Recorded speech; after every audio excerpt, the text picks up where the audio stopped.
ಎಲ್ರಿಗೂ ನಮಸ್ಕಾರ. Welcome to Bagur class YouTube channel. ನಾನು ನಿಂಗಪ್ಪ ಟಿ.ಎನ್. ಯಾರ್ಯಾರು ಮೊನ್ನೆ ನಡೆದಂತಹ ವಿಲೇಜ್ ಅಕೌಂಟೆಂಟ್ ಕಡ್ಡಾಯ ಕನ್ನಡ ಪರೀಕ್ಷೆಯಲ್ಲಿ ಪಾಸ್ ಆಗಿದ್ದೀರೋ ಅವ್ರಿಗೆಲ್ಲ ಇರಬಹುದಾದಂತಹ ಒಂದು ಡೌಟ್ ಏನಂತಂದ್ರೆ, ಇವಾಗ ನೆಕ್ಸ್ಟ್ ನಡೆಯುವ ಎಕ್ಸಾಮ್ನಲ್ಲಿ, ಎರಡನೇ ಎಕ್ಸಾಮ್ನಲ್ಲಿ ಮೆಂಟಾಲಿಟಿ ಕ್ವಶನ್ಸ್ಗಳನ್ನ ಕೇಳ್ತಾರಾ ಅಥವಾ ಕೇಳಲ್ವಾ ಅಂತ ಇರುತ್ತೆ. ಯಾಕಂತಂದ್ರೆ ಸಿಲೆಬಸ್ನಲ್ಲಿ ಮೆನ್ಷನ್ ಮಾಡದೇ ಇರೋದ್ರಿಂದ. ನನ್ನನ್ನು ಕೇಳೋದಾದ್ರೆ ಇರೋ ಚಾನ್ಸ್ ತುಂಬ ಇದೆ. ಯಾಕಂತಂದ್ರೆ ಸೆಪ್ಟೆಂಬರ್ 1ನೇ ತಾರೀಕು BMTC ಕಂಡಕ್ಟರ್ ಎಕ್ಸಾಮ್ ನಡೀತು, ನಿಮಗೆಲ್ಲ ಗೊತ್ತಿರಬಹುದು. ಅಲ್ಲಿಯ ಸಿಲೆಬಸ್ನಲ್ಲೂ ಕೂಡ ನಮಗೆ ಮೆಂಟಾಲಿಟಿನ ಮೆನ್ಷನ್ ಮಾಡಿದ್ದಿಲ್ಲ. BMTC ಕಂಡಕ್ಟರ್ ಎಕ್ಸಾಮ್ ಕಂಡಕ್ಟ್ ಮಾಡೋದು ಕೂಡ KAದವರೇ, ಇವಾಗ ನಮಗೆ ವಿಲೇಜ್ ಅಕೌಂಟೆಂಟ್ ಎಕ್ಸಾಮ್ನ ಕಂಡಕ್ಟ್ ಮಾಡೋದು ಕೂಡ KAದವರೇ. ಸೊ GKಯಲ್ಲಿ ನಮಗೆ ಮೆಂಟಾಲಿಟಿ ಕ್ವಶನ್ಸ್ಗಳನ್ನ ಕೇಳೋ ಸಾಧ್ಯತೆ ತುಂಬ ಇದೆ. ನನ್ನನ್ನು ಕೇಳೋದಾದ್ರೆ ಒಂದು ಎಕ್ಸಾಮ್ ಅಂತ, ಕಾಂಪಿಟೇಟಿವ್ ಎಕ್ಸಾಮ್ ಅಂತ ಇದ್ದಾಗ ಅಲ್ಲಿ ಮೆಂಟಾಲಿಟಿ ಕ್ವಶನ್ಸ್ಗಳನ್ನ ಕೇಳಲೇಬೇಕು. ಯಾಕಂತಂದ್ರೆ ಒಬ್ಬ ಅಭ್ಯರ್ಥಿಯ ಮೆಂಟಲ್ ಕೆಪಾಸಿಟಿ, ಅವನ ಎಬಿಲಿಟಿ ಏನು, ಅವನ ಎಫಿಷಿಯಂಟ್ ಏನು ಮೆಂಟಲಿ ಅನ್ನೋದು ನಮ್ಗೆ ಗೊತ್ತಾಗೋದೆ ಮೆಂಟಾಲಿಟಿ ಕ್ವಶನ್ಸ್ಗಳಿಂದ. ಸೊ ಕೇಳಲೇಬೇಕು. ಅದಕ್ಕಿಂತ ಹೆಚ್ಚಾಗಿ ಎಷ್ಟು ಟಫ್ ಕೇಳ್ತಾರೋ ಅಷ್ಟು ಒಳ್ಳೆಯದು. ಇವಾಗ PDO ಎಕ್ಸಾಮ್ ಕಂಡಕ್ಟ್ ಮಾಡೋದು KPSC ಅವರು. ಸೊ KPSC ಅವರು ಯಾವ ರೀತಿ ಕ್ವಶನ್ಸ್ಗಳನ್ನ ಫ್ರೇಮ್ ಮಾಡ್ತಿದ್ದಾರೆ ಅನ್ನೋದು ನಮಗೆ ಲಾಸ್ಟ್ KS ಎಕ್ಸಾಮ್ ನೋಡಿದರೆ ಗೊತ್ತಾಗುತ್ತೆ. ಟ್ರಾನ್ಸ್ಲೇಷನ್ ಅಲ್ಲಿ ತೊಂದರೆ ಆಗಿರ್ಬೋದು, ಅದನ್ನು ರೀಕಂಡಕ್ಟ್ ಮಾಡ್ಬೋದು, ಬಟ್ ಕ್ವಶನ್ಸ್ ಏನಿದ್ದು ತುಂಬ ಸಾಲಿಡ್ ಇದ್ದು. ಸೊ ಆ ರೀತಿ ಕ್ವಶನ್ಸ್ಗಳನ್ನ ಕೇಳೋ ಚಾನ್ಸಸ್ ಇರುತ್ತೆ. ಆಮೇಲೆ ಈಗ ನೆಕ್ಸ್ಟ್ ಎಕ್ಸಾಮ್ಗೆ ಯಾವ ರೀತಿಯ ಕ್ವಶನ್ಸ್ ಬರ್ತವೆ ಅನ್ನೋದು ಆ ಇನ್ಸ್ಟಿಟ್ಯೂಷನ್ದವರು ಲಾಸ್ಟ್ ಒಂದೆರಡು ಮೂರು ಎಕ್ಸಾಮಲ್ಲಿ ಯಾವ ರೀತಿ ಕ್ವಶನ್ಸ್ ಕೇಳಿದ್ದಾರೆ ಆ ಕ್ವಶನ್ಸ್ಗಳು ನೆಕ್ಸ್ಟ್ ಬರೋ ಎಕ್ಸಾಮ್ನ ಕ್ವಶನ್ಸ್ ಮೇಲೆ ಇನ್ಫ್ಲುಯೆನ್ಸ್ ಬೀರ್ತವೆ. ಅಂದರೆ ಇವಾಗ KAದವರು ನಡೆಸಿದಂಥ ಲಾಸ್ಟ್ ಒಂದೆರಡು ಎಕ್ಸಾಮ್ ನಾವು ನೋಡೋದಾದ್ರೆ ಅದು PSI ಆಗಿರ್ಬೋದು ಅಥವಾ BMTC ಕಂಡಕ್ಟರ್ ಹುದ್ದೆಗೆ ನಡೆದಂಥ ಎಕ್ಸಾಮ್ ಆಗಿರ್ಬೋದು. ಅಲ್ಲಿ ನಮಗೆ ಸಿಂಪಲ್ ಇಂಟ್ರೆಸ್ಟ್ ಆಗಲಿ, ಕಾಂಪೌಂಡ್ ಇಂಟ್ರೆಸ್ಟ್ ಆಗಲಿ, ಅದರ ಮೇಲಿನ ಕ್ವಶನ್ಸ್ ಕೇಳಿಲ್ಲ. ಸೊ ಇವಾಗ ವಿಲೇಜ್ ಅಕೌಂಟೆಂಟ್ ಎಕ್ಸಾಮ್ನಲ್ಲಿ ಏನಾದರೂ ನಮಗೆ ಮೆಂಟಾಲಿಟಿ ಕ್ವಶನ್ಸ್ ಕೇಳಿದರೆ ಇವೆರಡರಲ್ಲಿ ಒಂದು ಕ್ವಶನ್ ಬರೋ ಚಾನ್ಸ್ ತುಂಬ ಇರುತ್ತೆ. ನೆಕ್ಸ್ಟ್ ನಾವು ನೋಡೋದಾದ್ರೆ ಟೈಮ್ ಆ್ಯಂಡ್ ವರ್ಕ್ ಅಥವಾ ಪೈಪ್ಸ್ ಆ್ಯಂಡ್ ಸಿಸ್ಟರ್ನ್, ಇವೆರಡರಲ್ಲಿ ಒಂದು ಕ್ವಶನ್ ಬರೋ ಚಾನ್ಸ್ ಇರುತ್ತೆ. ಬಿಕಾಸ್ ಟೈಮ್ ಆ್ಯಂಡ್ ವರ್ಕ್ ಮತ್ತು ಪೈಪ್ಸ್ ಆ್ಯಂಡ್ ಸಿಸ್ಟರ್ನ್ ಮಾಡೋ ಮೆಥಡ್ ಸೇಮ್ ಇರೋದ್ರಿಂದ ಕ್ವಶನ್ ಚಾಪ್ಟರ್ಸ್ ಬೇರೆ ಬೇರೆ ಇರ್ಬೋದು, ಬಟ್ ಸಾಲ್ವ್ ಮಾಡಬೇಕಾಗಿರೋ ಲಾಜಿಕ್ ಸೇಮ್ ಇರೋದ್ರಿಂದ ಒಂದೇನಾದ್ರೂ ಕ್ವಶನ್ ಕೇಳಿದರೆ ಇವೆರಡರಲ್ಲಿ ಒಂದೇ ಕ್ವಶನ್ ಕೇಳಿಕ್ಕೆ ಸಾಧ್ಯ. ಆಮೇಲೆ ಟೈಮ್, ಸ್ಪೀಡ್ ಆ್ಯಂಡ್ ಡಿಸ್ಟೆನ್ಸ್ ಮತ್ತು ಟ್ರೆಂಡ್ಸ್ ಮೇಲೆ ಒಂದು ಕ್ವಶನ್ ಬರೋ ಸಾಧ್ಯತೆ ಇರುತ್ತೆ. ಎಲ್ಲದಕ್ಕಿಂತ ಹೆಚ್ಚಾಗಿ ನಮಗೆ ಡೇಟಾ ಇಂಟರ್ಪ್ರಿಟೇಷನ್ ಅನ್ನೋದು ತುಂಬ ಇಂಪಾರ್ಟೆಂಟ್. ಅದನ್ನು ಎಲ್ಲರೂ ಕಲೀಲೇಬೇಕು.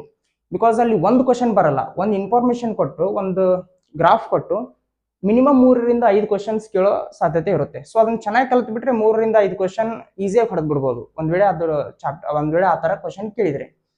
ಡೇಟಾ ಇಂಟರ್ಪ್ರಿಟೇಷನ್ ಅಲ್ಲೂ ನಮಗೆ ತುಂಬ ಟೈಪ್ ಕ್ವಶನ್ಸ್ ಬರ್ತವೆ. ಅದು ಹಿಸ್ಟೋಗ್ರಾಮ್ ಆಗಿರ್ಬೋದು, ಅಥವಾ ಲೈನ್ ಗ್ರಾಫ್ ಆಗಿರ್ಬೋದು, ಬಾರ್ ಗ್ರಾಫ್ ಆಗಿರ್ಬೋದು, ಅಥವಾ ಪೈ ಚಾರ್ಟ್ ಆಗಿರ್ಬೋದು. ಸೊ ಈ ರೀತಿ ತುಂಬ ಟೈಪ್ಸ್ ಬರ್ತವೆ.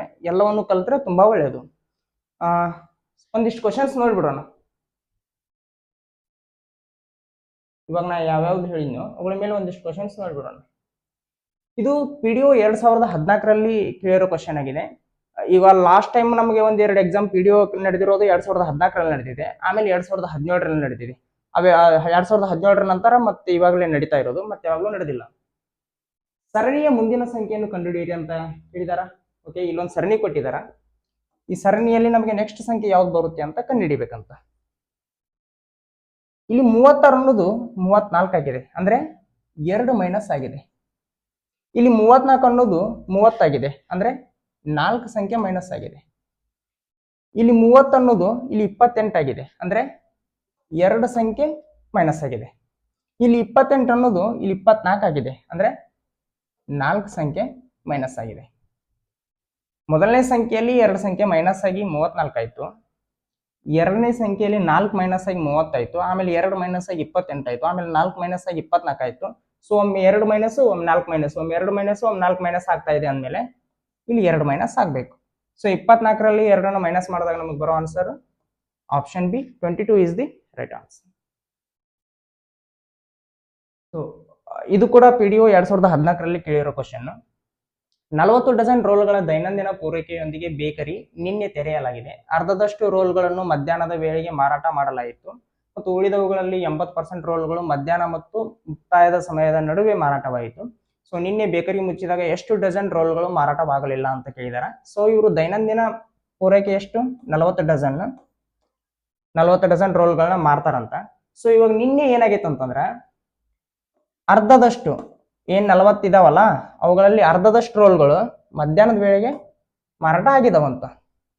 ಇನ್ನು ಉಳಿದ ರೋಲ್ಗಳಲ್ಲಿ 80% ಮಧ್ಯಾಹ್ನದಿಂದ ರಾತ್ರಿ ಮುಕ್ತಾಯದವರೆಗೂ ಮಾರಾಟ ಆಗಿದಾವಂತ. ಸೊ ಇವಾಗ ಮಾರಾಟ ಆಗದೇ ಇರುವ ರೋಲ್ಗಳ ಸಂಖ್ಯೆ ಎಷ್ಟು ಅಂತ ಕೇಳಿದಾರೆ, ಎಷ್ಟು ಡಜನ್ ಮಾರಾಟ ಆಗಿಲ್ಲ ಅಂತ ಕೇಳಿದಾರೆ, ಅದನ್ನ ನಾವು ಕಂಡುಹಿಡಿಯೋಣ. ಈಗ ಮಧ್ಯಾಹ್ನದ ವೇಳೆಗೆ ಅರ್ಧದಷ್ಟು ಮಾರಾಟ ಆಗಿದ್ವು ಅಂತ. ಸೊ ಈ 40ರಲ್ಲಿ ಅರ್ಧದಷ್ಟು ಅಂದ್ರೆ 20. ಸೊ ಮಧ್ಯಾಹ್ನದ ವೇಳೆಗೆ 20 ಮಾರಾಟ ಆಗಿದಾವ ಅಂತಂದ್ಮೇಲೆ ಉಳಿಯೋದೆಷ್ಟು? 20 ರೋಲ್ಗಳು ಉಳಿದಾವ ಮಧ್ಯಾಹ್ನದ ವೇಳೆಗೆ.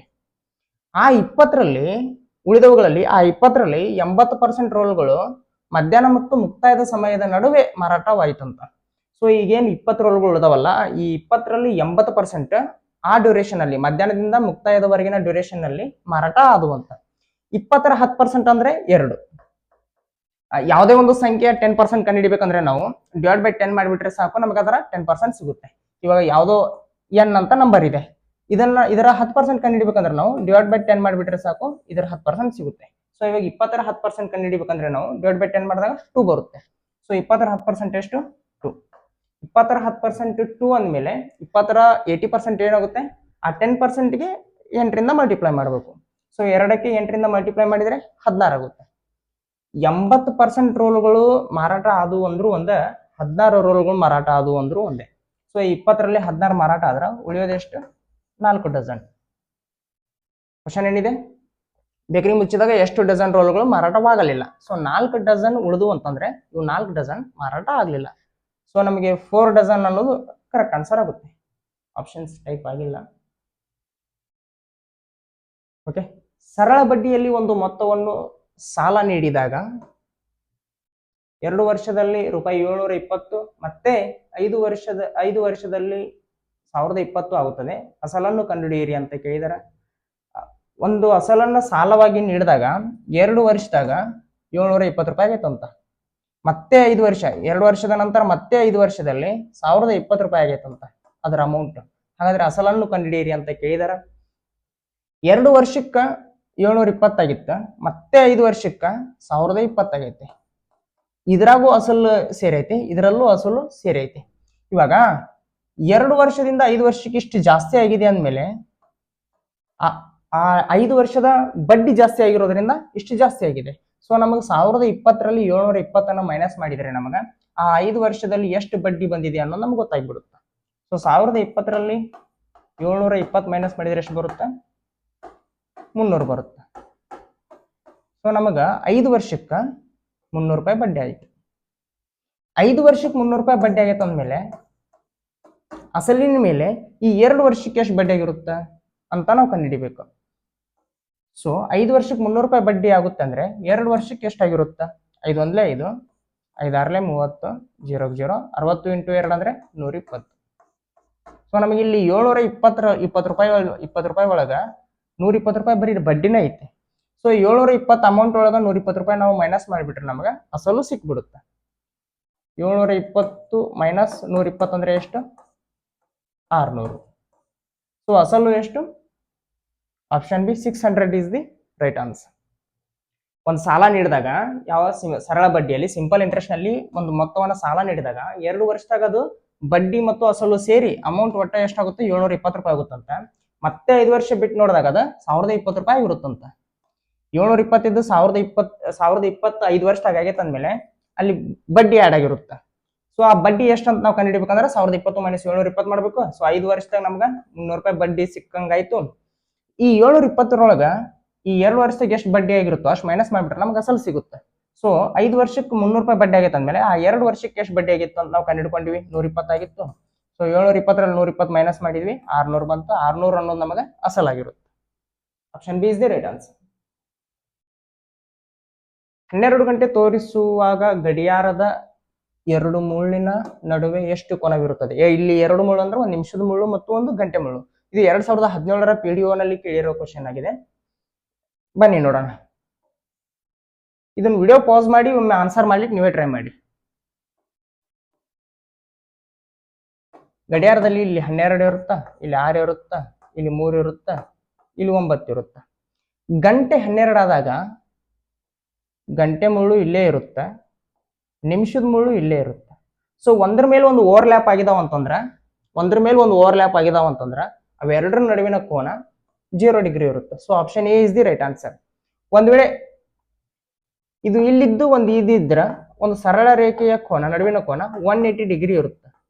ಇದು ಇಲ್ಲಿದ್ದಾಗ ಇಲ್ಲಿ ಇರ್ಲಿಕ್ಕೆ ಸಾಧ್ಯ ಇಲ್ಲ. 12 ಆಗೈತೆ ಅಂದ್ಮೇಲೆ ಇದು ಇಲ್ಲಿ ಬಂದಿರುತ್ತೆ. 12 ಮತ್ತು 1 ನಡುವರೆಗೆ ಬರುತ್ತೆ. ಜಸ್ಟ್ ನಾ ಏನ್ ಹೇಳ್ತಾ ಇದ್ದೀನಿ, ಒಂದು ಲೈನಿನ ಡಿಗ್ರಿ ಎಷ್ಟಿರುತ್ತೋ 180 ಡಿಗ್ರಿ ಇರುತ್ತೆ. ಒಂದು ವೃತ್ತದ ಡಿಗ್ರಿ ಎಷ್ಟಿರುತ್ತೆ, ಇಂಟರ್ನಲ್ ಡಿಗ್ರಿ ಎಷ್ಟಿರುತ್ತೆ, 360 ಡಿಗ್ರಿ ಇರುತ್ತೆ. ಸೊ ಇವು ಬೇಸಿಕ್ ಗೊತ್ತಿರಬೇಕಾಗುತ್ತೆ. ಇಲ್ಲಿ ಒಂದ್ ಲೈನ್ ಮೇಲೆ ಒಂದ್ ಲೈನ್ ಓವರ್ಲ್ಯಾಪ್ ಆಗಿದೆ ಅಂದಮೇಲೆ ಅವೆರಡರ ನಡುವಿನ ಕೋನ 0 ಡಿಗ್ರಿ ಇರುತ್ತೆ. Option A is the right answer. Next question, ಸಂಬಂಧವಿಲ್ಲದ ಸಂಖ್ಯೆಯನ್ನು ಪತ್ತೆ ಹಚ್ಚಿ. ಇದು ಕೂಡ PDO 2017ರಲ್ಲಿ ಕೇಳಿರೋ ಕ್ವಶನ್ ಆಗಿದೆ. ಸಂಬಂಧ ಇಲ್ಲ, ಐ ಮೀನ್ ಆಡ್ ನಂಬರ್ ನಾವು ಕಂಡುಹಿಡಿಬೇಕಂತ. ಇಲ್ಲೊಂದು ನಂಬರ್ ಸೀರೀಸ್ ಕೊಟ್ಟಿದಾರ, ಒಂದು ಸಂಖ್ಯೆ ಸಂಬಂಧ ಇಲ್ಲ ಅಂತ. ಒಂದು ಸಂಖ್ಯೆ ಸಂಬಂಧ ಇಲ್ಲ ಅಂತ ಹೇಳ್ತಾ ಇದೀವಿ ಅಂದಮೇಲೆ ಉಳಿದ 3 ಸಂಖ್ಯೆ ನಡಬರ್ಕ್ ಏನೋ ಒಂದು ಸಂಬಂಧ ಇರಲೇಬೇಕು. ಸೊ ಆ ಸಂಬಂಧವನ್ನು ನಾವು ಕಂಡುಹಿಡ್ಕೊಂಡಾಗ ಸಂಬಂಧ ಇಲ್ಲದೆ ಇರೋ ಸಂಖ್ಯೆ ಯಾವ್ದು ಅಂತ ನಮ್ಗೆ ಗೊತ್ತಾಗ್ಬಿಡುತ್ತೆ. ಇವು ನೋಡಿದ ತಕ್ಷಣ ಗೊತ್ತಾಗುತ್ತೆ, ಇವು ಸ್ಕ್ವೇರ್ ನಂಬರ್ಗಳಿಗೆ ಸಮೀಪ ಅದಾವು. ಈ 5 ಅನ್ನೋದು 2ರ ಸ್ಕ್ವೇರಿಗೆ ಸಮೀಪ ಐತಿ. ಬಿಕಾಸ್ 2ರ ಸ್ಕ್ವೇರ್ 4, 4 + 1 ಮಾಡಿದ್ರೆ 5. 10 ಅನ್ನೋದು 3ರ ಸ್ಕ್ವೇರಿಗೆ ಸಮೀಪ ಐತಿ. 3ರ ಸ್ಕ್ವೇರ್ 9, 9 + 1 ಮಾಡಿದ್ರೆ 10. 17 ಅನ್ನೋದು 4ರ ಸ್ಕ್ವೇರಿಗೆ ಸಮೀಪ ಐತಿ. 4ರ ಸ್ಕ್ವೇರ್ 16, 16 + 1 ಮಾಡಿಬಿಟ್ರೆ 17. 24 ಅನ್ನೋದು 5ರ ಸ್ಕ್ವೇರಿಗೆ ಸಮೀಪ ಐತಿ. 5 5 25, 25ರಲ್ಲಿ 1 ಮೈನಸ್ ಮಾಡಿದ್ರೆ 24. ಈ 3ರಲ್ಲಿ ಏನಾಗ್ತಾ ಇದೆ, ಸ್ಕ್ವೇರ್ನ ನಂತರ +1 ಮಾಡಿದಾಗ ಆ ನಂಬರ್ ಬರ್ತಾ ಇದೆ. 2ರ ಸ್ಕ್ವೇರಿಗೆ +1 ಮಾಡಿದಾಗ 5 ಬಂತು, 3ರ ಸ್ಕ್ವೇರಿಗೆ +1 ಮಾಡಿದಾಗ 10 ಬಂತು, 4ರ ಸ್ಕ್ವೇರಿಗೆ +1 ಮಾಡಿದಾಗ 17 ಬಂತು. ಬಟ್ ಇದು ಒಂದರಲ್ಲಿ ಮಾತ್ರ 5ರ ಸ್ಕ್ವೇರ್ಗೆ ನಾವು -1 ಮಾಡಬೇಕಾಗುತ್ತೆ. 5 5 25, 25ರಲ್ಲಿ 1 ಮೈನಸ್ ಮಾಡಿದ್ರೆ 24. ಸೊ ನಮಗೆ ಸಂಬಂಧವಿಲ್ಲದ ಸಂಖ್ಯೆ ಯಾವುದು ಅಂದ್ರೆ 24. ಆಡ್ ನಂಬರ್ ಯಾವುದು ಅಂದ್ರೆ 24. Option D 24 is the right answer. Next question, 5% ಬಡ್ಡಿ ದರದಲ್ಲಿ 2 ವರ್ಷಗಳಿಗೆ 1200ಕ್ಕೆ ಆಗುವ ಬಡ್ಡಿ. ಬರೀ ಬಡ್ಡಿ ಅಲ್ಲ, ಇದು ಚಕ್ರ ಬಡ್ಡಿ. ಇಲ್ಲಿ ಕಾಂಪೌಂಡ್ ಇಂಟ್ರೆಸ್ಟ್ ಅಂತ ಕೊಟ್ಟಿದ್ದಾರೆ. ಸೊ 5% ಬಡ್ಡಿ ದರದಲ್ಲಿ 2 ವರ್ಷಗಳಿಗೆ 1200ಕ್ಕೆ ಆಗುವ ಚಕ್ರ ಬಡ್ಡಿ ಎಷ್ಟು ಅಂತ ಕೇಳಬೇಕಿದು. ಸೊ ಕಂಡುಹಿಡಿಯೋಣ. ಅದಕ್ಕಿಂತ ಮುಂಚೆ ಸರಳ ಬಡ್ಡಿಗೂ ಮತ್ತು ಚಕ್ರ ಬಡ್ಡಿಗೂ ಅಥವಾ ಸಿಂಪಲ್ ಇಂಟ್ರೆಸ್ಟ್ ಮತ್ತು ಕಾಂಪೌಂಡ್ ಇಂಟ್ರೆಸ್ಟ್ ನಡುವಿನ ವ್ಯತ್ಯಾಸ ಏನಂತಂದ್ರೆ, ಸರಳ ಬಡ್ಡಿಯಲ್ಲಿ ನಮಗೆ ಅಸಲಿನ ಮೇಲೆ ಮಾತ್ರ ಬಡ್ಡಿ ಇರುತ್ತೆ. ಬಟ್ ಚಕ್ರ ಬಡ್ಡಿಯಲ್ಲಿ ಹಾಗಲ್ಲ. ಚಕ್ರ ಬಡ್ಡಿಯಲ್ಲಿ ಅಸಲಿನ ಮೇಲೂ ಬಡ್ಡಿ ಇರುತ್ತೆ, ಬಡ್ಡಿಯ ಮೇಲೂ ಬಡ್ಡಿ ಇರುತ್ತೆ. ಅದಕ್ಕೆ ನಾವು ಅದನ್ನ ಚಕ್ರ ಬಡ್ಡಿ ಅಂತೀವಿ. ಇವಾಗ 1200ಕ್ಕೆ 5% ಬಡ್ಡಿ ದರದಲ್ಲಿ ಎಷ್ಟು ಬಡ್ಡಿ ಆಗುತ್ತಾ ಅಂತ ಕೇಳಿದಾರೆ. 1200ಕ್ಕೆ ಮೊದಲನೇ ವರ್ಷ ಎಷ್ಟು ಬಡ್ಡಿ ಆಗುತ್ತಾ? 1200ರ 5% ಬಡ್ಡಿ ಆಗುತ್ತಾ? 5% ಅನ್ನೋದನ್ನ ನಾನು 5/100 ಅಂತ ಕೂಡ ಬರ್ಕೊಳ್ಬಹುದು. 5% ಅಂದ್ರೇನೆ 100ಕ್ಕೆ 5 ರೂಪಾಯಿ ಬಡ್ಡಿ ಅಂತ. ಸೊ 100ಕ್ಕೆ 5 ರೂಪಾಯಿ ಬಡ್ಡಿ ಆದ್ರೆ 105 ರೂಪಾಯಿ ಆಯ್ತು. ಸೊ 100ಕ್ಕೆ 105 ರೂಪಾಯಿ ಆಯ್ತು. ಇದು ಮೊದಲನೇ ವರ್ಷ. ಎರಡನೇ ವರ್ಷ ಇವಾಗ ಈ ಅಸಲಿನ ಮೇಲೂ ಬಡ್ಡಿ ಬೀಳುತ್ತಾ, ಇಲ್ಲಿ ಬಂದಿರೋ ಬಡ್ಡಿ ಮೇಲೂ ಬಡ್ಡಿ ಬೀಳುತ್ತಾ. ಸೊ ಎರಡನೇ ವರ್ಷನೂ ಕೂಡ 5% ಬಡ್ಡಿ ಬರುತ್ತೆ. 100ಕ್ಕೆ 105. ಮೊದಲನೇ ವರ್ಷ ಬರೀ 1200 ರೂಪಾಯಿ ಮೇಲೆ ಮಾತ್ರ. ಬಟ್ ಎರಡನೇ ವರ್ಷ ಈ 1200 ರೂಪಾಯಿ ಮೇಲೂ ಬರುತ್ತಾ, ಈ ಬಡ್ಡಿ ಮೇಲೂ ಬಡ್ಡಿ ಬರುತ್ತೆ. ಸೊ ಒಟ್ಟಾರೆಯಾಗಿ ನಮಗೆ 2 ವರ್ಷದ ನಂತರ ಅಮೌಂಟ್ ಎಷ್ಟು ಉಳಿಯುತ್ತೆ ಅಂತ ನೋಡಿದಾಗ ಇವೆರಡು ಜೀರೋ ಕ್ಯಾನ್ಸಲ್. 5 8 10, 5 1 1, 5 7 10 0 0, 5 4 20, 5 2 10, 5 1 5, 4 1 4, 4 3 12. 21 × 21 ಅಂದ್ರೆ 21 ಸ್ಕ್ವೇರ್ 443 ಇಂಟು 3 ಮಾಡಿದಾಗ 441 ಇಂಟು 3 ಮಾಡಿದಾಗ 1 3 3 4 12, 1 ಕ್ಯಾರಿ ಆಗುತ್ತೆ, 3 4 12 +1 1323 ನಮಗೆ ಅಮೌಂಟ್ ಬಂತು. ಅಸಲು ಎಷ್ಟಿತ್ತು? 1200. ಇವಾಗ ಅಮೌಂಟ್ ಎಷ್ಟಿದೆ, ಮೊತ್ತ ಎಷ್ಟಿದೆ? 1323. ಸೊ ಈ 1323ರಲ್ಲಿ ನಾವು 1200 ಮೈನಸ್ ಮಾಡಿಬಿಟ್ರೆ ನಮಗೆ ಬಡ್ಡಿ ಎಷ್ಟು ಬಂದಿದೆ ಅಂತ ಗೊತ್ತಾಗುತ್ತೆ. 1323ರಲ್ಲಿ 1200 ಮೈನಸ್ ಮಾಡಿದ್ರೆ ನಮಗೆ ಎಷ್ಟು ಬರುತ್ತೆ? 123 ರೂಪಾಯಿ ಬರುತ್ತೆ. ಸೊ 2 ವರ್ಷಕ್ಕೆ ಬಡ್ಡಿ ಎಷ್ಟಾಯ್ತು? Option B 123 is the right answer. 5% rate ನಂಗೆ 1200 ರೂಪಾಯಿ ಏನಾದರೂ 2 ವರ್ಷಕ್ಕೆ ಚಕ್ರ ಬಡ್ಡಿಯಲ್ಲಿ ಕಾಂಪೌಂಡ್ ಇಂಟ್ರೆಸ್ಟ್ ನಲ್ಲಿ ನಾವು ಸಾಲ ಕೊಟ್ರೆ 2 ವರ್ಷಕ್ಕೆ 123 ರೂಪಾಯಿ ಬಡ್ಡಿ ಆಗುತ್ತೆ. ನೆಕ್ಸ್ಟ್ ಕ್ವಶನ್, ಪೈಪ್ ಎ ಒಂದು ತೊಟ್ಟಿಯನ್ನು 20 ನಿಮಿಷಗಳಲ್ಲಿ ತುಂಬಿಸಬಹುದು ಮತ್ತು ಪೈಪ್ ಬಿ ಅದನ್ನು 30 ನಿಮಿಷಗಳಲ್ಲಿ ತುಂಬಿಸಬಹುದು. ಪೈಪ್ ಸಿ 1 ಗಂಟೆಯಲ್ಲಿ ಪೂರ್ಣ ತೊಟ್ಟಿಯನ್ನು ಖಾಲಿ ಮಾಡುತ್ತದೆ. ಎಲ್ಲಾ ಪೈಪ್ಗಳನ್ನು ಒಂದೇ ಸಮಯದಲ್ಲಿ ಆನ್ ಮಾಡಿದರೆ ಎಷ್ಟು ಸಮಯದಲ್ಲಿ ತೊಟ್ಟಿ ತುಂಬುತ್ತದೆ ಅಂತ ಕೇಳಿದಾರ. ಈ ಪೈಪ್ ಎ ಅನ್ನೋದು 20 ನಿಮಿಷದಾಗ ತೊಟ್ಟಿ ತುಂಬಬಹುದು ಅಂತ ನಾವು ತಗೊಂಡ್ಬಿಡೋಣ. ಇಲ್ಲೊಂದು ಸಿಸ್ಟರ್ನ್ ತಗೊಂಡ್ಬಿಡೋಣ, ಇದೊಂದು ತೊಟ್ಟಿ ಅಂತ ಇಟ್ಕೊಳ್ಳಿ. ಇದಕ್ಕೆ ಪೈಪ್ ಎ ಮತ್ತು ಪೈಪ್ ಬಿ ಇವೆರಡು ಇನ್ಲೆಟ್, ಅಂದ್ರೆ ಒಳಗಡೆ ನೀರು ಬೀಳುವಂತ ಪೈಪ್ಗಳು. ಪೈಪ್ ಸಿ ಅನ್ನೋದು ಔಟ್ಲೆಟ್, ಈ ನೀರನ್ನ ಆಚೆ ಹಾಕುವಂತ ಪೈಪ್. ಇವಾಗ ಇದು ಎ, ಇದು ಬಿ, ಇದು C. B pipe C pipe ಎರಡೂ ಮುಚ್ಚಿದಾಗ ಬರೀ ಎ ಪೈಪ್ ಅಷ್ಟ ಓಪನ್ ಮಾಡಿದ್ರ ಈ ಟ್ಯಾಂಕ್ ತುಂಬೋದಕ್ಕ 20 ನಿಮಿಷ ತಗೊಳುತ್ತೆ. ಎ ಪೈಪ್ ಸಿ ಪೈಪ್ ಎರಡೂ ಮುಚ್ಚಿದಾಗ ಈ ಬಿ ಪೈಪ್ ಈ ಟ್ಯಾಂಕ್ ನ ತುಂಬೋದಕ್ಕೆ ನಮಗೆ 30 ನಿಮಿಷ ತಗೊಳುತ್ತೆ. ಇವಾಗ ಪೂರ್ತಿ ತುಂಬಿದ ಮೇಲೆ ಎ ಪೈಪ್ ಮತ್ತು ಬಿ ಪೈಪ್ ಎರಡನ್ನೂ ಮುಚ್ಚಿ ಕ್ಲೋಸ್ ಮಾಡಿ ಬರೀ ಸಿ ಪೈಪ್ ಓಪನ್ ಮಾಡಿದ್ರ ಈ ಟ್ಯಾಂಕ್ ಪೂರ್ತಿ ಖಾಲಿ ಮಾಡೋದಕ್ಕ 1 ಗಂಟೆ ತಗೊಳುತ್ತೆ. ಈ 1 ಗಂಟೆಯನ್ನ ನಾನು 60 ನಿಮಿಷ ಅಂತ ಬರ್ಕೊಂತೇನೆ, ಬಿಕಾಸ್ 2 ನಿಮಿಷದಲ್ಲಿ ಇರೋದ್ರಿಂದ 60 ನಿಮಿಷ ತಗೊಳುತ್ತೆ. ಇವಾಗ ಪೂರ್ತಿ ಖಾಲಿ ಆದಾಗ 3 ಓಪನ್ ಮಾಡಿಬಿಟ್ಟಾರ. ಇವಾಗ ಎಷ್ಟು ನಿಮಿಷದಲ್ಲಿ ಅದು ತುಂಬುತ್ತೆ ಅಂತ ನಮ್ ಕ್ವಶನ್ ಇದೆ. ಸೊ 3 ಒಂದೇ ಸಮಯದಲ್ಲಿ ಆನ್ ಮಾಡಿದ್ರೆ ಎಷ್ಟು ಸಮಯದಲ್ಲಿ ತೊಟ್ಟಿ ತುಂಬುತ್ತದೆ ಅಂತ ನಮ್ ಕ್ವಶನ್ ಇದೆ. ನಾವು ಅದನ್ನ ಕಂಡುಹಿಡಿಬೇಕಂದ್ರೆ ನಮಗೆ ಮೊದಲ ಈ ತೊಟ್ಟಿಯ ಕೆಪಾಸಿಟಿ ಎಷ್ಟು ಅಂತ ಗೊತ್ತಾಗಬೇಕು. ಎಷ್ಟು ಲೀಟರ್ ನೀರು ಹಿಡಿಸುತ್ತೆ ಅನ್ನೋದು ಗೊತ್ತಾಗಬೇಕು. ಆ ಎಷ್ಟು ಲೀಟರ್ ನೀರು ಹಿಡಿಸುತ್ತೆ ಅನ್ನೋದನ್ನ ನಾನು 20, 30 ಮತ್ತು 60ರ LCM ಅನ್ನಾಗಿ ತಗೊಂತೇನೆ. ಯಾಕೆ LCM ಅನ್ನಾಗಿ ತಗೊಂತೀನಿ ಅಂತಂದ್ರೆ LCM ಅನ್ನಾಗಿ ತಗೊಂಡ್ಬಿಟ್ರೆ ನಮಗ ಅವುಗಳಿಂದ ಡಿವೈಡ್ ಮಾಡಿದಾಗ ನಮಗೆ ಏನೋ ಎಫಿಷಿಯನ್ಸಿ ಅನ್ನೋದು ಪ್ರತಿ ನಿಮಿಷಕ್ಕೆ ಎಷ್ಟು ಲೀಟರ್ ತುಂಬುತ್ತೆ ಅನ್ನೋದು ಫ್ರಾಕ್ಷನಲ್ಲಿ ಸಿಗಲ್ಲ, ಭಿನ್ನರಾಶಿಯಲ್ಲಿ ಸಿಗಲ್ಲ ನಮಗೆ. ಆದ್ದರಿಂದ ತೋರಿಸ್ತೀನಿ ನೋಡಿ. ಎ ಅನ್ನೋದು 20 ನಿಮಿಷದಲ್ಲಿ ತುಂಬುತ್ತೆ, ಬಿ ಅನ್ನೋದು 30 ನಿಮಿಷದಲ್ಲಿ ತುಂಬುತ್ತೆ, ಸಿ ಅನ್ನೋದು 60 ನಿಮಿಷದಲ್ಲಿ ಖಾಲಿ ಮಾಡುತ್ತೆ. ಮೈನಸ್ ಸೈನ್ ಇಂಡಿಕೇಟ್ಸ್ ಖಾಲಿ ಮಾಡುತ್ತೆ ಅನ್ನೋದನ್ನ ಇಂಡಿಕೇಟ್ ಮಾಡುತ್ತೆ. 20, 30 ಮತ್ತು 60ರ LCM ಎಷ್ಟು? 60. ಸೊ ಈ ಏನೋ ಸಿಸ್ಟರ್ನ ಈ ತೊಟ್ಟಿಯ ಕೆಪಾಸಿಟಿ ನಾನು 60 ಲೀಟರ್ ಅಂತ ತಗೊತೇನೆ. ಯಾಕಂತಂದ್ರೆ ಇವಾಗ ಗೊತ್ತಾಗುತ್ತೆ. ಎ ಅನ್ನೋದು 60 ಲೀಟರ್ನ 20 ನಿಮಿಷದಲ್ಲಿ ತುಂಬುತ್ತೆ ಅಂದ್ರೆ ಪ್ರತಿ ನಿಮಿಷಕ್ಕೆ 3 ಲೀಟರ್ ತುಂಬುತ್ತೆ ಅಂತ ಅರ್ಥ. ಬಿ ಅನ್ನೋದು 60 ಲೀಟರ್ನ 30 ನಿಮಿಷದಲ್ಲಿ ತುಂಬುತ್ತಾ ಇದೆ ಅಂದ್ರೆ ಪ್ರತಿ ನಿಮಿಷಕ್ಕೆ 2 ಲೀಟರ್ ತುಂಬುತ್ತೆ ಅಂತ ಅರ್ಥ. ಸಿ ಅನ್ನೋದು 60 ಲೀಟರ್ನ 60 ನಿಮಿಷದಲ್ಲಿ ಖಾಲಿ ಮಾಡ್ತಾ ಇದೆ ಅಂದ್ರೆ ಪ್ರತಿ ನಿಮಿಷಕ್ಕೆ 1 ಲೀಟರ್ ಖಾಲಿ ಮಾಡುತ್ತೆ ಅಂತ ಅರ್ಥ. 61 ಮೈನಸ್ ಸೈನ್ ಇಂಡಿಕೇಟ್ಸ್ ಖಾಲಿ ಮಾಡುತ್ತೆ ಅಂತ. ಇವಾಗ ಪೂರ್ತಿ ಖಾಲಿ ಇದ್ದಾಗ 3 ಆನ್ ಮಾಡ್ಯಾರಪ್ಪ. 3 ಆನ್ ಮಾಡಿದ್ರೆ ಎ ಅನ್ನೋದು 1 ನಿಮಿಷಕ್ಕೆ 3 ಲೀಟರ್ ತುಂಬ ಆಗತೈತಿ, ಬಿ ಅನ್ನೋದು 1 ನಿಮಿಷಕ್ಕೆ 2 ಲೀಟರ್ ತುಂಬ ಆಗತೈತಿ, ಸಿ ಅನ್ನೋದು 1 ನಿಮಿಷಕ್ಕೆ 1 ಲೀಟರ್ ಖಾಲಿ ಮಾಡತೈತಿ. ಸೊ ಒಂದ್ ಲೀಟರ್ ಇದು ತುಂಬಿದ್ರಲ್ಲಿ ಖಾಲಿ ಮಾಡ್ತಾ ಇದೆ ಅಂದ್ರೆ ಆ ತೊಟ್ಟಿಯಲ್ಲಿ ಉಳ್ಕೊಳ್ಳೋದೆಷ್ಟು, ಆ ಟ್ಯಾಂಕ್ ಅಲ್ಲಿ ಉಳ್ಕೊಳ್ಳೋದೆಷ್ಟು? 3 + 2 5 ಲೀಟರ್ ಒಳಗೆ ಬೀಳ್ತಾ ಇದಾವು, 1 ಲೀಟರ್ ಹೊರಗೆ ಹೋಗ್ತಾ ಇದೆ. ಸೊ 5 ಲೀಟರ್ ನಲ್ಲಿ ನಾವು 1 ಲೀಟರ್ ಹೊರಗೆ ಹಾಕಿದ್ರೆ 4 ಲೀಟರ್ ಆ ಟ್ಯಾಂಕ್ ಅಲ್ಲೇ ಉಳ್ಕೊಳುತ್ತೆ. 4 ಲೀಟರ್ ತುಂಬೋದಕ್ಕೆ 1 ಮಿನಿಟ್ ಬೇಕಾದ್ರೆ 4 ಲೀಟರ್ ತುಂಬೋದಕ್ಕೆ 1 ಮಿನಿಟ್ ಬೇಕಾದ್ರೆ ನಮ್ಗೆ ಒಟ್ಟು 60 ಲೀಟರ್ ತುಂಬಬೇಕು ಪೂರ ಟ್ಯಾಂಕ್ ತುಂಬಬೇಕಂದ್ರೆ. ಸೊ 60 ಲೀಟರ್ ತುಂಬೋದಕ್ಕೆ ಎಷ್ಟು ಮಿನಿಟ್ ಬೇಕಾಗುತ್ತೆ? 4 × 1 = 4, 4 × 15 = 60. ಸೊ ನಮಗೆ 15 ಮಿನಿಟ್ ಬೇಕಾಗುತ್ತೆ. Option B 15 minutes is the right answer. Next question. ಒಬ್ಬ ಸೈಕಲ್ ಸವಾರ ಒಂದು ದೂರವನ್ನು ಕ್ರಮಿಸಲು 11 ಗಂಟೆಗಳನ್ನು ತೆಗೆದುಕೊಳ್ಳುತ್ತಾನೆ. ಅವನು ಮೊದಲಾರ್ಧ ದೂರವನ್ನು 6 ಕಿಲೋಮೀಟರ್ ಪ್ರತಿ ಗಂಟೆ 6 ಕಿಲೋಮೀಟರ್ ಪರ್ ಗಂಟೆ ಮತ್ತು ದ್ವಿತೀಯಾರ್ಧವನ್ನು 5 ಕಿಲೋಮೀಟರ್ ಪರ್ ಗಂಟೆ ವೇಗದೊಂದಿಗೆ ಚಲಿಸುತ್ತಾನೆ. ದೂರವನ್ನು ಕಂಡುಹಿಡಿಯಿರಿ ಅಂತ ಕೇಳಿದಾರೆ. ಒಬ್ಬ ಸೈಕಲ್ ಸವಾರ ಏನ್ ಮಾಡ್ತಾನ, ಇದೊಂದು ಎಷ್ಟೋ ಡಿಸ್ಟೆನ್ಸ್, ಈ ಡಿಸ್ಟೆನ್ಸ್ ನ ನಮಗೆ ಕಂಡುಹಿಡಿಯೋದಕ್ಕೆ ಹೇಳಿದಾರ. ಇದರ ಮೊದಲಾರ್ಧವನ್ನು ಎಷ್ಟು ಸ್ಪೀಡ್ ಒಳಗ 6 ಕಿಲೋಮೀಟರ್ ಪರ್ ಅವರ್ ಹೋಗ್ತಾ ಇದ್ದಾನ, ಇದು ಸ್ಪೀಡ್. ಸೆಕೆಂಡ್ ಸ್ಪೀಡ್ ಅಂದ್ರೆ ಕೊನೆ ದ್ವಿತೀಯಾರ್ಧವನ್ನು ಅವನು 5 ಕಿಲೋಮೀಟರ್ ಪರ್ ಅವರ್ ಒಳಗೆ ಹೋಗ್ತಾ ಇದ್ದಾನೆ. ಒಟ್ಟು ಟೈಮ್ ಅವ್ರು ತಗೊಂಡಿದ್ದೆಷ್ಟು? 11 ಗಂಟೆ. ಇವಾಗ ಏನ್ ಕೇಳಿದಾರ, ಇದ್ರ ದೂರ ಎಷ್ಟು ಅಂತ ಕೇಳಿದಾರ. ನಿಮ್ಗೆ ತುಂಬಾ ಸಾರಿ ಹೇಳಿದ್ದೀನಿ, ಇವಾಗ್ಲೂ ಹೇಳ್ತಾ ಇದ್ದೀನಿ, ಮುಂದೆ ಕೂಡ ಹೇಳ್ತೀನಿ. ಡಿಸ್ಟೆನ್ಸ್ ಅನ್ನೋದು ಕಾನ್ಸ್ಟೆಂಟ್ ಇದ್ದಾಗ ಸ್ಪೀಡ್ಗಳ ಇನ್ವರ್ಸ್ ನಮ್ಗೆ ಟೈಮ್ ರೇಷಿಯೋ ಆಗಿರುತ್ತೆ. ಸ್ಪೀಡ್ ರೇಷಿಯೋದ ಇನ್ವರ್ಸ್ ಟೈಮ್ ರೇಷಿಯೋ ಆಗಿರುತ್ತೆ. ಅಂದ್ರೆ ಇವಾಗ ಸ್ಪೀಡ್ ರೇಷಿಯೋ ಎಷ್ಟಿದೆ? 6:5 ಇದೆ. ಇದು ಸ್ಪೀಡ್ ರೇಷಿಯೋ.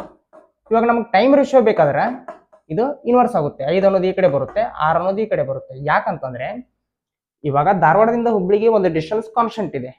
ನಾನು ಜಾಸ್ತಿ ಸ್ಪೀಡಾಗಿ ಹೋಗ್ತಾ ಇದ್ದೀನಿ ಅಂತಂದ್ರೆ, ಇನ್ನೊಬ್ಬನಿಗಿಂತ ನಾನು ಜಾಸ್ತಿ ಸ್ಪೀಡಾಗಿ ಹೋಗ್ತಾ ಇದ್ದೀನಿ ಅಂದ್ರೆ ನಾನು ಅವನಿಗಿಂತ ಕಡಿಮೆ ಟೈಮ್ ತಗೊಳ್ತೀನಿ ಅದನ್ನ ರೀಚ್ ಆಗೋದಕ್ಕೆ. ಇನ್ನೊಬ್ಬ ನನಗಿಂತ ಕಡಿಮೆ ಸ್ಪೀಡಲ್ಲಿ ಹೋಗ್ತಾ ಇದ್ದೇನೆ ಅಂತಂದ್ರೆ ನಾನು ಎಷ್ಟು ಟೈಮ್ ತೊಗೊತೀನೋ ಅದಕ್ಕಿಂತ ಜಾಸ್ತಿ ಟೈಮ್ ತೊಗೊತಾನೆ. ಸೊ ಟೈಮು ಮತ್ತು ಸ್ಪೀಡ್ ಅನ್ನೋದು ಇವೆರಡು ಇನ್ವರ್ಸ್ಲಿ ಪ್ರೊಪೋರ್ಷನಲ್ ಯಾವಾಗ ಡಿಸ್ಟೆನ್ಸ್ ಅನ್ನೋದು ಕಾನ್ಸ್ಟೆಂಟ್ ಇದ್ದಾಗ. ಸೊ ಇಲ್ಲೂ ಕೂಡ ಸ್ಪೀಡ್ ರೇಷಿಯೋ ಏನಾಗುತ್ತೆ, ಮೊದಲಾರ್ಧ ಇಲ್ಲಿ ಕೂಡ ಡಿಸ್ಟೆನ್ಸ್ ಸೇಮ್ ಇದೆ, ಈ ಡಿಸ್ಟೆನ್ಸ್ ಮತ್ತು ಈ ಡಿಸ್ಟೆನ್ಸ್ ಸೇಮ್ ಇದೆ. ಆದ್ದರಿಂದ ಸ್ಪೀಡ್ ರೇಷಿಯೋ ಏನಾಗುತ್ತೆ, ಇಲ್ಲಿ 6:5 ಅಲ್ಲಿದೆ. ನಮಗೆ ಟೈಮ್ ರೇಷಿಯೋ ಇದ್ರ ಇನ್ವರ್ಸ್ ಆಗುತ್ತೆ, 5:6 ಆಗುತ್ತೆ. ಸೊ ಟೋಟಲ್ ಟೈಮ್ ಎಷ್ಟಾಯ್ತು, 5 + 6 11 ಗಂಟೆ ಆಯ್ತು. 11 ಗಂಟೆ ಆಯ್ತು. ಈ 11 ಗಂಟೆ ಅನ್ನೋದೇ ನಮಗೆ 11 ಗಂಟೆ ಇದೆ ಅಂದಮೇಲೆ 5 ಅನ್ನೋದು 5 ಆಗುತ್ತೆ, 6 ಅನ್ನೋದು 6 ಆಗುತ್ತೆ. 11 ಗಂಟೆನೇ 11 ಯೂನಿಟ್ ಅನ್ನೋದು 11 ಗಂಟೆ ಇದೆ ಅಂದಮೇಲೆ ಇಲ್ಲಿ 5 ಯೂನಿಟ್ ಅನ್ನೋದು ನಮಗೆ 11 ಕ್ಯಾನ್ಸಲ್ 5 ಗಂಟೆ ಆಗುತ್ತೆ. 11 ಯೂನಿಟ್ ಅನ್ನೋದು 11 ಗಂಟೆ ಇದೆ ಅಂದಮೇಲೆ ಇಲ್ಲಿ 6 ಯೂನಿಟ್ ಅನ್ನೋದು ನಮಗೆ 6 ಗಂಟೆ ಆಗುತ್ತೆ. ಸೊ ಮೊದಲನೇ ಸ್ಪೀಡ್ನಲ್ಲಿ 5 ಗಂಟೆ ಚಲಿಸ್ತಾ ಇದ್ದಾನೆ, ಎರಡನೇ ಸ್ಪೀಡ್ನಲ್ಲಿ 6 ಗಂಟೆ ಚಲಿಸ್ತಾ ಇದ್ದಾನೆ. ಮತ್ತೊಮ್ಮೆ ಹೇಳ್ತಾ ಇದ್ದೀನಿ, ಮೊದಲನೇ ಸ್ಪೀಡ್ನಲ್ಲಿ 5 ಗಂಟೆ ಚಲಿಸ್ತಾ ಇದ್ದಾನೆ, ಎರಡನೇ ಸ್ಪೀಡ್ನಲ್ಲಿ 6 ಗಂಟೆ ಚಲಿಸ್ತಾ ಇದ್ದಾನೆ. ಮೊದಲನೇ ಸ್ಪೀಡ್ ಎಷ್ಟಿದೆ, 6 km/h ಇದೆ. 6 km/hನ 5 ಗಂಟೆ ಟ್ರಾವೆಲ್ ಮಾಡಿದಾಗ, 6 km/h ಅಂದ್ರೆ ಏನು, ಪ್ರತಿ ಗಂಟೆ 6 km ಹೋಗ್ತಾ ಇದ್ದೇನೆ ಅಂತ ಅರ್ಥ. ಸೊ ಪ್ರತಿ ಗಂಟೆ 6 km ಹೋಗ್ತಾ ಇದ್ದೇನೆ ಅಂತಂದಾಗ 5 ಗಂಟೆಯಲ್ಲಿ ನಾವು ಎಷ್ಟು ಹೋಗಿರ್ತಾನ, 6 × 5 6 5 30 km ಹೋಗಿರ್ತಾನೆ. ಎರಡನೇ ಸ್ಪೀಡ್ 5 km/h ಇದೆ. 5 km/h ಅಂದ್ರೆ ಪ್ರತಿ ಗಂಟೆಗೆ 5 km ಹೋಗ್ತಾ ಇದ್ದೇನೆ ಅಂತ ಅರ್ಥ. ಸೊ ಸೆಕೆಂಡ್ ಸ್ಪೀಡಿಗೆ ತಗೊಳ್ಳೋ ಟೈಮ್ 6 hours ಇದೆ. ಸೊ ಪ್ರತಿ ಗಂಟೆಗೆ 5 km ಹೋಗ್ತಾ ಇದ್ದಾನೆ ಅಂತ ಅಂದಮೇಲೆ 6 ಗಂಟೆಗೆ 30 km ಹೋಗ್ತಾನೆ ಅಂತ ಅರ್ಥ. ಸೊ ನಮಗೆ ಇದು 30 km ಇದೆ, ಇದು 30 km ಇದೆ. ಒಟ್ಟು ಡಿಸ್ಟೆನ್ಸ್ ಎಷ್ಟಾಗುತ್ತೆ, 30 + 30 60 km ಆಗುತ್ತೆ. Option A 60 km is the right answer. ಮತ್ತೊಮ್ಮೆ ಹೇಳ್ತಾ ಇದ್ದೀನಿ, ಡಿಸ್ಟೆನ್ಸ್ ಅನ್ನೋದು ಕಾನ್ಸ್ಟೆಂಟ್ ಇದ್ದಾಗ ಸ್ಪೀಡು ಮತ್ತು ಟೈಮು ಇನ್ವರ್ಸ್ಲಿ ಪ್ರೊಪೋರ್ಷನಲ್ ಇರ್ತಾವೆ.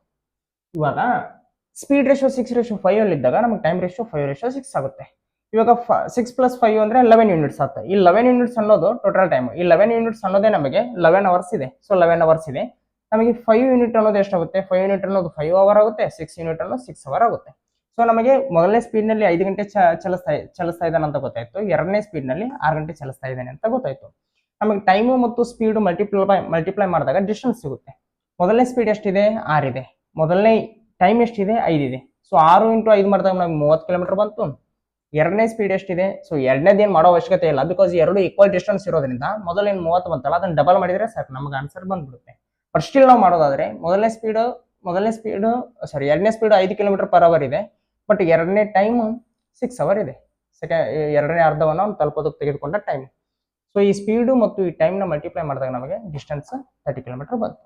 ಎರಡನ್ನು ಆ್ಯಡ್ ಮಾಡಿದಾಗ ನಮಗೆ ಟೋಟಲ್ ಡಿಸ್ಟೆನ್ಸ್ ಸಿಗುತ್ತೆ. ಆ total distance 60 km. Next question, ಒಬ್ಬ ಮನುಷ್ಯನು ದೋಣಿಯಲ್ಲಿ ಗಂಟೆಗೆ 15 km ಪ್ರವಾಹದ ದಿಕ್ಕಿಗೆ ಮತ್ತು ಗಂಟೆಗೆ 9 km ಪ್ರವಾಹದ ವಿರುದ್ಧ ದಿಕ್ಕಿಗೆ ಚಲಿಸಬಹುದು. ನಿಶ್ಚಲ ನೀರಿನಲ್ಲಿ ದೋಣಿಯ ವೇಗ ಏನು ಅಂತ ಕೇಳಿದಾರ. ಓಕೆ, ಪ್ರವಾಹ ಮತ್ತು ದೋಣಿಯ ಮೇಲಿನ ಕ್ವಶನ್ ಇದು. ಇಲ್ಲೊಂದು ನದಿ ಹರಿತಾ ಇದೆ ಅಂತ ಇಟ್ಕೊಳ್ಳೋಣ, ಈ ಡೈರೆಕ್ಷನ್ ಅಲ್ಲಿ ನದಿ ಹರಿತಾ ಇದೆ. ಇವಾಗ ದೋಣಿ ಏನಾದರೂ ಈ ಡೈರೆಕ್ಷನ್ ಅಲ್ಲಿ ಹೋದ್ರೆ ಏನಾಗುತ್ತೆ, ಅವಾಗ ದೋಣಿಯ ಸ್ಪೀಡ್ ಮತ್ತು ನದಿಯ ಸ್ಪೀಡ್ ಆ್ಯಡ್ ಆಗುತ್ತಾ. ಅದು ಆ್ಯಡ್ ಆದಾಗ ನಮಗೆ 15 km/h ಬರ್ತಾ ಇದೆ ಸ್ಪೀಡ್. ನದಿಯ ಜೊತೆಗೆ ಹೊಂಟಾಗ ಸ್ಪೀಡ್ ಜಾಸ್ತಿ ಆಗುತ್ತೆ. ಆ ದೋಣಿಯ ಸ್ಪೀಡ್ ಜೊತೆ ನೀರು ಎಷ್ಟು ವೇಗದಲ್ಲಿ ಹೋಗ್ತಾ ಇದೆಯೋ ಆ ನೀರಿನ ಸ್ಪೀಡ್ ಕೂಡ ಆ್ಯಡ್ ಆಗುತ್ತೆ. ಸೊ ಹಂಗೆ ಆ್ಯಡ್ ಆದಾಗ 15 km/h ಇದೆ. ಯಾವಾಗ speed of boat plus speed of water ಆದಾಗ 15 km/h ಇದೆ. ವಿರುದ್ಧ ದಿಕ್ಕಿಗೆ ಬರುವಾಗ 9 km/h ಇದೆ. ವಿರುದ್ಧ ದಿಕ್ಕಿಗೆ ಬರುವಾಗ ಸ್ಪೀಡ್ ಯಾಕೆ ಕಡಿಮೆ ಆಯಿತು ಅಂದ್ರೆ ನೀರು ಈ ಕಡೆ ಹೋಗ್ತಾ ಇದೆಯಪ್ಪ. ಇದರ ಅಪೋಸಿಟ್ ದೋಣಿಯನ್ನು ಚಲಾಯಿಸ್ಕೊಂಡು ಹೋಗ್ತಾನೆ ಅಂತಂದ್ರೆ ಈ ದೋಣಿಯ ವೇಗದಲ್ಲಿ ಈ ನೀರಿನ ವೇಗ ಮೈನಸ್ ಆಗುತ್ತೆ. ಸೊ ಈ ಸ್ಪೀಡ್ ಆಫ್ ಬೋಟ್ ನಲ್ಲಿ ಸ್ಪೀಡ್ ಆಫ್ ವಾಟರ್ ಮೈನಸ್ ಆದಾಗ ನಮಗೆ 9 km/h ಬರ್ತಾ ಇದೆ. ಕೇಳಿರೋದೇನೀಗ ದೋಣಿಯ ವೇಗ ಏನಂತ ಕೇಳಿದಾರ, ಸ್ಪೀಡ್ ಆಫ್ ಬೋಟ್ ಏನಂತ ಕೇಳಿದಾರ. ಸೊ ಕಂಡುಹಿಡಿಯೋಣ. ಇವೆರಡು ಇಕ್ವೇಶನ್ ಆಡ್ ಮಾಡಿದಾಗ ಏನಾಗುತ್ತೆ, ಎಲ್ ಎಚ್ ಎಸ್ ಮತ್ತು LHS, RHS ಮತ್ತು RHS ಆಡ್ ಮಾಡಿದಾಗ ಏನಾಗುತ್ತೆ ಅಂದ್ರೆ 2SB ಬರುತ್ತೆ. ಇಲ್ಲಿ ಸ್ಪೀಡ್ ಆಫ್ ವಾಟರ್ ಮತ್ತು ಸ್ಪೀಡ್ ಆಫ್ ವಾಟರ್ ಕ್ಯಾನ್ಸಲ್ ಆಗ್ತದೆ, ಬಿಕಾಸ್ ಇದೊಂದು ಪ್ಲಸ್ ಇದೆ, ಇದೊಂದು ಮೈನಸ್ ಇದೆ. ಸೊ ಕ್ಯಾನ್ಸಲ್ ಆಗ್ತದೆ. 2 speed of boat equals to 15 + 9 ಅಂದ್ರೆ 24. Speed of boat equals to 24/2. 2 ಅಂದ್ಲೇ 2, 2 12 24. Option B 12 km/h is the right answer. 12 km/h ಇದು ಎದರ ಸ್ಪೀಡ್, ದೋಣಿಯ ಸ್ಪೀಡ್ ನಿಶ್ಚಲ ನೀರಿನಲ್ಲಿ. ಸೊ ನಿಶ್ಚಲ ನೀರಿನಲ್ಲಿ ದೋಣಿಯ ಸ್ಪೀಡ್ 12 km ಇದೆ ಅಂದ್ರೆ ನೀರಿನ ಸ್ಪೀಡ್ ಏನಿರುತ್ತೆ 3 ಕಿಲೋಮೀಟರ್ ಇರುತ್ತೆ. ಬಿಕಾಸ್ ಹಿಂಗೆ ಹೋಗುವಾಗ ನೀರಿಂದು ಪ್ಲಸ್ ದೋಣಿಯ ಸ್ಪೀಡು ಎರಡು ಆ್ಯಡ್ ಆಗಿದಾವೆ, ಬೋಟಿನ ಸ್ಪೀಡ್ ಎರಡು ಆ್ಯಡ್ ಆಗಿದಾವೆ. ಇವಾಗ ಬರೀ ನಮಗೆ ಬೋಟಿನ ಸ್ಪೀಡ್ 12 ಇದೆ ಅಂದಮೇಲೆ ಈ 15 12 ಉಳಿಯೋದು 3. ಆ 3 ಕಿಲೋಮೀಟರ್ ಪರ್ ಅವರ್ ನೀರಿನ ಸ್ಪೀಡ್ ಆಗಿರುತ್ತೆ. ಸೊ ನಮಗೆ ನೀರಿನ ಸ್ಪೀಡ್ ಕೇಳಿದ್ರೆ ಅಂದ್ರೆ ನಮಗೆ 3 ಕಿಲೋಮೀಟರ್ ಪರ್ ಅವರ್ ಬರ್ತಿತ್ತು. ಇಲ್ಲಿ ಯಾಕೆ 9 ಕಿಲೋಮೀಟರ್ ಆಗೈತೆ ಅಂದ್ರೆ ಈ 12ರಲ್ಲಿ ಆ ನೀರಿನ ಸ್ಪೀಡ್ ಮೈನಸ್ ಆಗೈತಿ. ಇದು 12 ಕಿಲೋಮೀಟರ್ ಪರ್ ಅವರ್, ನೀರಿಂದು 3 ಕಿಲೋಮೀಟರ್ ಪರ್ ಅವರ್. ಸೊ 12ರಲ್ಲಿ 3 ಮೈನಸ್ ಆದ್ರೆ ನಮಗೆ 9 ಕಿಲೋಮೀಟರ್ ಪರ್ ಅವರ್ ಬರುತ್ತೆ. ನೆಕ್ಸ್ಟ್ ಕ್ವಶನ್, ನೀಡಿರುವ ಪರ್ಯಾಯಗಳಲ್ಲಿ ಕಾಣೆಯಾದ ಪದಗಳನ್ನು ಆಯ್ಕೆ ಮಾಡಿ. ಪದಗಳನ್ನು ಅಲ್ಲ, ಇದು ಪದವನ್ನು. ಸೊ ಪದವನ್ನು ಆಯ್ಕೆ ಮಾಡಿ ಅಂತ ಕೊಟ್ಟಿದ್ದಾರೆ. ಲೆಟರ್ ಸೀರೀಸ್ ಮೇಲಿನ ಕ್ವಶನ್ ಇದು. ಲೆಟರ್ ಸೀರೀಸ್ ಮೇಲಿನ ಕ್ವಶನ್ಗೆ ನಾವು ಆನ್ಸರ್ ಮಾಡಬೇಕು ಅಂತಂದ್ರೆ ಇಂಗ್ಲಿಷ್ ಆಲ್ಫಾಬೆಟ್ ನಲ್ಲಿ ಯಾವ ಲೆಟರ್ ಯಾವ ಸ್ಥಾನದಲ್ಲಿ ಬರುತ್ತೆ ಅನ್ನೋದು ನಮಗೆ ಗೊತ್ತಿರಬೇಕಾಗುತ್ತೆ. ಟಿ ಅನ್ನೋದು ಇಂಗ್ಲಿಷ್ ಆಲ್ಫಾಬೆಟ್ ನಲ್ಲಿ 20ನೇ ಅಕ್ಷರ, ಕ್ಯೂ ಅನ್ನೋದು 17ನೇ ಅಕ್ಷರ, ಎನ್ ಅನ್ನೋದು 14ನೇ ಅಕ್ಷರ, ಕೆ ಅನ್ನೋದು 11ನೇ ಅಕ್ಷರ. ಇಲ್ಲಿ ಸ್ವಲ್ಪ ಅಬ್ಸರ್ವ್ ಮಾಡಿ, ಇಲ್ಲಿ 20ನೇ ಅಕ್ಷರ ಇದ್ದಿದ್ದು ಇಲ್ಲಿ 17ನೇ ಅಕ್ಷರ ಆಗಿದೆ, 3 ಅಕ್ಷರ ಕಡಿಮೆ ಆಗಿದೆ. ಇಲ್ಲಿ 17ನೇ ಅಕ್ಷರ ಇದ್ದಿದ್ದು ಇಲ್ಲಿ 14ನೇ ಅಕ್ಷರ ಆಗಿದೆ, ಮತ್ತೆ 3 ಅಕ್ಷರ ಕಡಿಮೆ ಆಗಿದೆ. ಇಲ್ಲಿ 14ನೇ ಅಕ್ಷರ ಇದ್ದಿದ್ದು ಇಲ್ಲಿ 11ನೇ ಅಕ್ಷರ ಆಗಿದೆ, ಮತ್ತೆ 3 ಅಕ್ಷರ ಕಡಿಮೆ ಆಗಿದೆ. ಸೊ ನಮಗೆ ಮುಂದಿನ ಅಕ್ಷರ ಗೊತ್ತಾಗಬೇಕು ಅಂತಂದ್ರೆ 11ನೇ ಅಕ್ಷರದಲ್ಲಿ 3 ಅಕ್ಷರನ ಕಡಿಮೆ ಮಾಡಬೇಕು. 11ರಲ್ಲಿ 3 ಮೈನಸ್ ಮಾಡಿದ್ರೆ 8. ಇಂಗ್ಲಿಷ್ ಆಲ್ಫಾಬೆಟ್ ನಲ್ಲಿ 8ನೇ ಅಕ್ಷರ ಯಾವ್ದು ನಮಗೆ? H. So option B, H is the right answer. So ಇದಿಷ್ಟು ಇವತ್ತಿನ ಕ್ಲಾಸ್ ಆಗಿತ್ತು. ಕ್ಲಾಸ್ ಇಷ್ಟ ಆದರೆ ಲೈಕ್ ಮಾಡಿ, ಶೇರ್ ಮಾಡಿ, ಕಮೆಂಟ್ ಮಾಡಿ. ಇದೇ ರೀತಿ ನಿರಂತರ ಕ್ಲಾಸ್ಗಳಿಗಾಗಿ ಚಾನಲ್ಗೆ ಸಬ್ಸ್ಕ್ರೈಬ್ ಮಾಡಿ. Thank you.